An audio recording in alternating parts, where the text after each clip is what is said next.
নমস্কার, আমি ইন্দ্রজিৎ আচার্য। আশা করি আপনারা সবাই ভালো আছেন। আপনারা দেখছেন আপনাদের প্রিয় চ্যানেল হিন্দুত্বের মান। আজ আমি মকর রাশি বা লগ্নের সেই সমস্ত মানুষদের কথা বলবো যারা জীবনের এক সন্ধিক্ষণে দাঁড়িয়ে আছেন। আজ আলোচনা করব 20 জুন থেকে 30 জুন পর্যন্ত এই 10 দিনের বিশেষ সময়কাল নিয়ে, যেখানে মকর রাশির সপ্তমভাবে তৈরি হতে চলেছে এক বিরল রাজযোগ, বৃহস্পতি এবং শুক্রের যৌথ অবস্থান।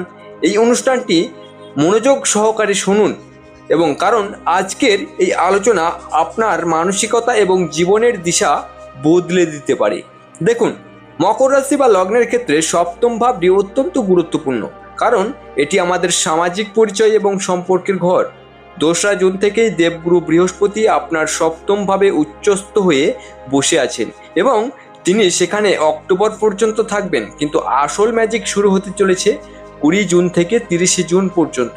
এই 10 দিনের সময়কালে যখন দৈত্যগুরু শুক্র এই একই ঘরে অবস্থান করছেন, এই বিশেষ 10 দিনের জন্য এই দুই পরম শুভ গ্রহ যখন হাত মেলাবে, তখন আপনার জীবনের কানেকশন, কমিউনিকেশন এবং রিলেশনশিপে এক অভাবনীয় পরিবর্তন আসবে। যারা দীর্ঘদিন ধরে কোনো ভুল সম্পর্কের জালে জড়িয়ে মানসিক যন্ত্রণায় ছটফট করছিলেন, কিংবা যাদের আইনি জটিলতায় সম্পর্কের টানাপোড়েন চলছিল, তারা এই সময়ে সেই ট্র্যাপ থেকে মুক্তি পাওয়ার এক সুবর্ণ সুযোগ পাবেন। মানুষের কাছে আপনার গ্রহণযোগ্যতা বাড়বে, আপনার ব্যক্তিত্বের ছটায় চারপাশের মানুষ মুগ্ধ হবে। যেহেতু শুক্রদেব আপনার রাশির জন্য পঞ্চমপতি এবং দশমপতি, তাই এই যোগটি শুধু সম্পর্কের নয়, এটি আপনার কর্ম এবং সৃজনশীলতারও যোগ। পঞ্চমপতি সপ্তমভাবে থাকার কারণে যেমন প্রেম বিবাহের প্রবল যোগ তৈরি হচ্ছে, তেমনি দশমপতি হিসেবে শুক্র আপনার ব্যবসায়িক ক্ষেত্রে অর্থের জোয়ার নিয়ে আসবে। বিশেষ করে যারা শিক্ষকতা, চিকিৎসা ক্ষেত্র, মেডিকেল রিপ্রেজেন্টেটিভ বা আইটি সেক্টরের সঙ্গে যুক্ত, তাদের জন্য এই সময়টা আশীর্বাদের মতো। এমনকি যারা সোশ্যাল মিডিয়ার কন্টেন্ট ক্রিয়েট করেন, তাদের জনপ্রিয়তা এবং আর্থিক উন্নতি এই সময়ে অন্য মাত্রা ছোঁবে। বৃহস্পতি যেহেতু আপনার তৃতীয় এবং দ্বাদশপতি, তাই এই সময়ে আপনার আত্মবিশ্বাস বা পরাক্রম অনেক বৃদ্ধি পাবে এবং ভাই বোনদের থেকে পূর্ণ সহযোগিতা পাবেন। যারা বিদেশে যাওয়ার স্বপ্ন দেখছেন এবং আধ্যাত্মিক উন্নতির পথে হাঁটছেন, উচ্চস্থ বৃহস্পতি তাদের সেই স্বপ্ন পূরণে সাহায্য করবে। লগ্ন বা রাশির উপর এই দুই গ্রহের দৃষ্টি আপনার শরীরে এক নতুন শক্তির সঞ্চার করবে, যা আপনাকে যে কোনো কঠিন কাজ করার উদ্যম যোগাবে। তবে মুদ্রার উল্টো পিঠটাও আমাদের দেখতে হবে।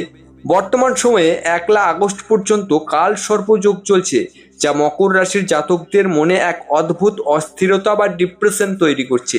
দ্বিতীয়ভাবে রাহু এবং অষ্টমভাবে কেতুর অবস্থানের কারণে অনেকের ক্ষেত্রে অর্থ অপচয় বা বাইরের লোকের ঝামেলায় জড়িয়ে পড়ার প্রবণতা দেখা দিচ্ছে। এই নেগেটিভ যদি আপনার জীবনকে গ্রাস করে ফেলে, তবে বৃহস্পতি শুক্রের এই পজিটিভ এনার্জিকে আপনি পুরোপুরি কাজে লাগাতে পারবেন না। তাই যদি অর্থ নিয়ে বা শত্রু নিয়ে সমস্যায় পড়েন, তবে রাহুর সঠিক প্রতিকার বা মন্ত্র পাঠ করা একান্ত প্রয়োজন। মনে রাখবেন, গ্রহের অবস্থান অনুকূল হলেও আপনার ব্যক্তিগত জন্মছক যদি রেকটিফাই না থাকে, তবে শুভ ফল পেতে দেরি হতে পারে। আজকের এই আলোচনা থেকে এটুকুই বলবো যে এই 20 জুন থেকে 30 জুন পর্যন্ত এই 10 দিনের মূল্যবান সময়কে একদম নষ্ট করবেন না।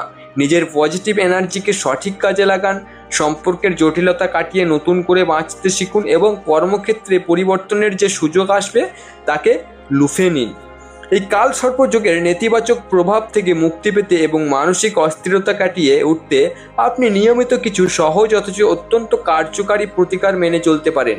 প্রতিদিন সকালে স্নান সেরে শুদ্ধ পোশাকে শিবলিঙ্গে জল অর্পণ করুন এবং সম্ভব হলে একটি করে বেলপাতা ভক্তি ভরে নিবেদন করুন, কারণ দেবাদিদেব মহাদেবী পারেন রাহুর সমস্ত কুপ্রভাবকে হরণ করতে।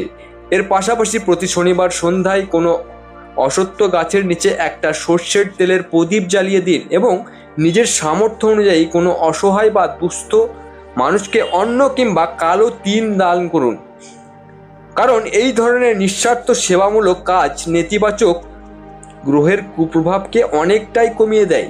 সেই সাথে আপনার মনের জোর ফিরিয়ে আনতে এবং জীবনের সমস্ত বাধা বিপত্তি দূর করে পজিটিভ এনার্জি বাড়াতে প্রতিদিন অত্যন্ত শুদ্ধ উচ্চারণে 108 বার অন্তত 3বার রাহু ও কেতুর শান্তির জন্য এই মহাশক্তিশালী মন্ত্রটি জপ করুন। অর্থাৎ 108 বার করবেন রাহুর মন্ত্র জপ এবং কেতুর মন্ত্র জপ।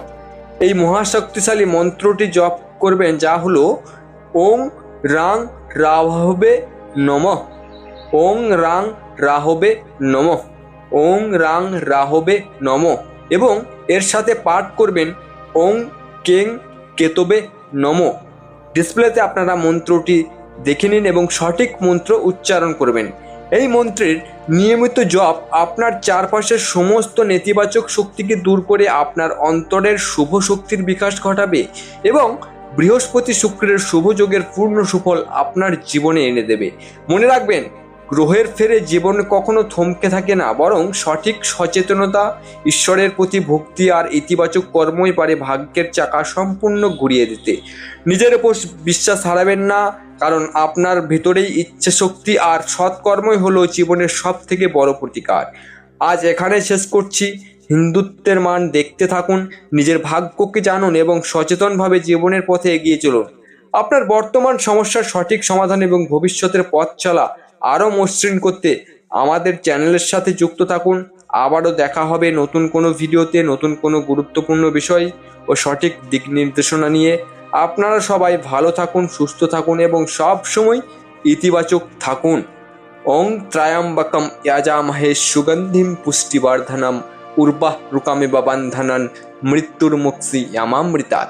শুরু করলাম দেবাদিদেব মহাদেবের মহামৃত্যুঞ্জয় মন্ত্র দিয়ে, শেষ করলাম আজকের প্রোগ্রাম।